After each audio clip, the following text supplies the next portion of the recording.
You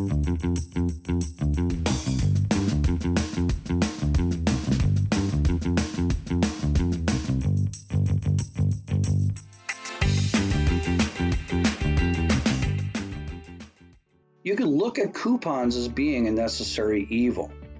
They're a way of getting customers back in the door. But there's a couple of things that I think we really should talk about before we really dive into using them. So take a look at what's next. So when it comes to coupons, we got to talk about the price of designing, printing, and sending these things to your customer. And the thing is, you're always given a discount when you do this. In doing my research for this video, I found companies willing to charge you $500 for 250 coupon mailers. And of course, volume will have an effect on those prices, but let's look at below. If we did 3,500 at that cost, you're looking at $6,000. And this company that sent those 3,500 postcards was excited about receiving 40 of them back. And that means they had a return of 1.1428%. And marketing people, they say 3 to 5% return's great. I think that's crazy. So let's just re-examine this. If you spent $6,000 and got 40 back, that means you spent about $150 per vehicle, which means with your discount and everything going on, you have to sell well above $150 to even break even.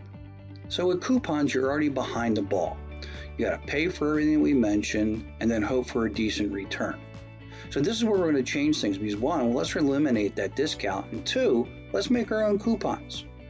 Here we have the ability to make coupons that appear at the bottom of an invoice.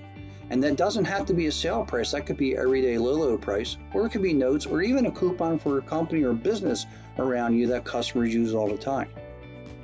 And the other thing about this is when you send that invoice to a customer and it has all those recommendations on it that are automatically being put in the system, how about having the ability where the coupons are smart enough to look at those things and list out coupons for what is needed? And some of these don't even need to have a price on them, and some of them could be a sale item, and some of them could be just information, trying to prod that customer to pay for these things when they come back. And designing your own coupons, this is yet another savings for you because you don't have to pay someone to do it. As easy as selecting and typing in what you wish.